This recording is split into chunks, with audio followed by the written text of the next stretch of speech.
नमस्कार दोस्तों, आपका अपने चैनल प्रियंका अवध की लाइफस्टाइल पर स्वागत है। मैं प्रियंका पांडे। दोस्तों, पापांकुशा एकादशी कब पड़ रही है? पापांकुशा एकादशी 3 अक्टूबर को मनाई जाएगी, दिन शुक्रवार को, जो अश्विन मास के शुक्ल पक्ष की एकादशी है। यह एकादशी अपने आप में बहुत ही खास एकादशी है। देखिए, हम इंसान हैं, हम इंसानों से जाने अनजाने हमसे देखिए कोई भी गलती अगर हो गई है तो उस पापों से हमें मुक्ति मिल जाती है, या हमसे किसी भी तरह का कभी भी कोई भी पाप हो गया है तो इस दिन व्रत करने से, पूजा आराधना करने से हमारी सभी गलतियां माफ हो जाती हैं।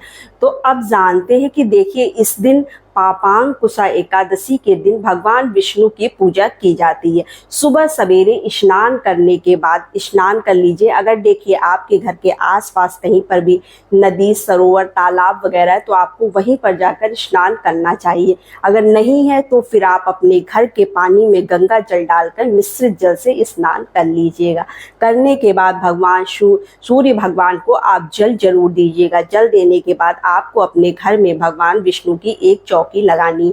चौकी चाहे तो आप लगा सकते हैं, अगर नहीं तो आपके मंदिर में भगवान विष्णु की प्रतिमा विराजमान है तो आप उस प्रतिमा की पूजा भी मंदिर के अंदर ही कर सकते हैं।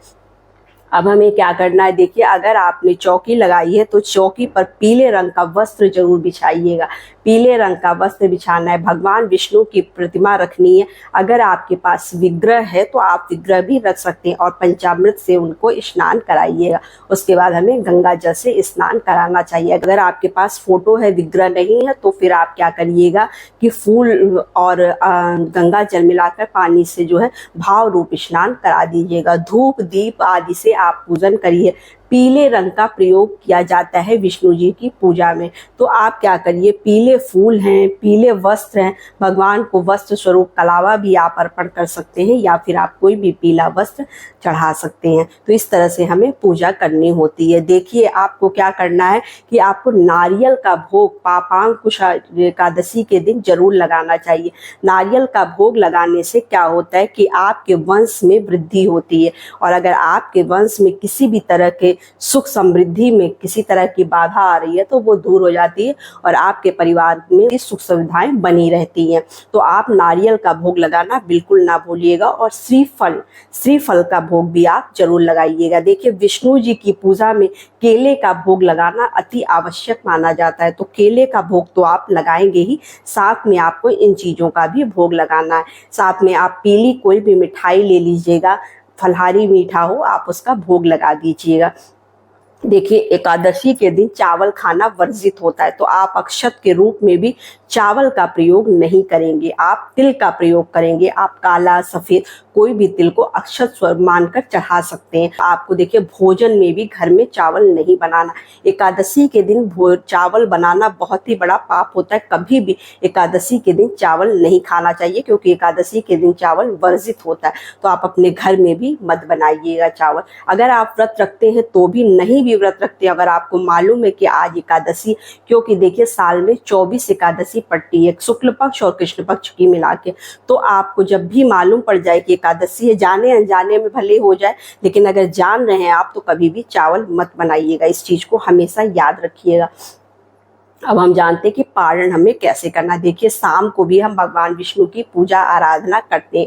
पारण हमको 4 अक्टूबर के दिन करना है, तो 4 अक्टूबर के दिन आप सुबह सवेरे उठ जाइएगा। स्नान आदि से निवृत्त होने के बाद आपको पारण करना है। तो पहले आप भगवान विष्णु की पूजा आराधना कर लीजिएगा, उसके बाद ही आपको पारण करना होता है। तो पारण देखिए, पूज्य पंडित प्रदीप मिश्रा जी तो बताते हैं कि अपने कथा में कि हमें चावल जरूर खाना चाहिए, भले एक दाना ही चावल हम खाएं। पारण देखिए, अगर आप सही मुहूर्त और सही समय में करते हैं तभी आपको इसका फल प्राप्त होता है। तो इस बात का आप विशेष ध्यान रखिएगा कि आप सही मुहूर्त में जो है वो पारण करें। जब इसका शुभ मुहूर्त हो तभी आप पारण करें, ताकि आपको पूरा फल इसका प्राप्त हो। अब हमें क्या करना है, पारण के दिन अगर आपके यहाँ चावल खाया जाता है तो आप जरूर खाइएगा, और नहीं खाया जाता है तो आप सात्विक भोजन करेंगे, घी में बनी हुई सब्जी खाएंगे, तेल में बना हुआ कुछ भी मत खाइएगा सुबह के टाइम। शाम के टाइम आपको जो भी इच्छा करे आप खा सकते हैं। और एकादशी के व्रत में फलाहार खाकर व्रत रहा जाता है। बहुत लोग बिना नमक के रखते हैं, बहुत लोग नमक से रखते हैं। सबके यहाँ की अलग अलग तरीके होते हैं, अलग अलग तरीके से हर आदमी व्रत करता है। आप कैसे करते हैं, आप जैसे करते हैं आप वैसे ही करिएगा। वैसे तो एकादशी में फलाहार खाकर ही व्रत रहा जाता है। और अगर जो है दूसरे दिन, जब पारण के दिन हम जो है वो सात्विक भोजन करते हैं।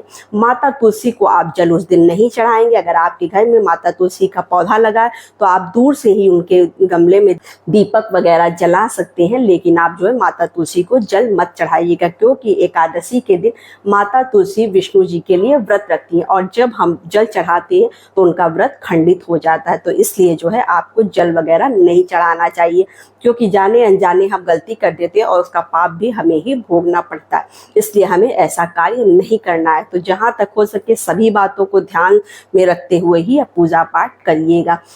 तो अब जान लेते हैं कि एकादशी तिथि कब प्रारंभ हो रही है, कब समाप्त हो रही है, पारण का शुभ मुहूर्त क्या है। एकादशी तिथि प्रारंभ हो रही है 2 अक्टूबर रात्रि 7:10 से। एकादशी तिथि समाप्त हो रही है 3 अक्टूबर शाम 6:32 पर। पारण का जो शुभ मुहूर्त है वो 4 अक्टूबर सुबह 6:23 से 8:44 तक पारण का शुभ मुहूर्त है। इसी मुहूर्त के अंदर ही आपको पारण कर लेना है। तो बस यही छोटी सी वीडियो थी, छोटी सी जानकारी थी। वीडियो अच्छी लगे तो चैनल को लाइक सब्सक्राइब जरूर करिए और इसी तरह की वीडियो के लिए व्रत त्यौहार से संबंधित चैनल पर बने रहिए।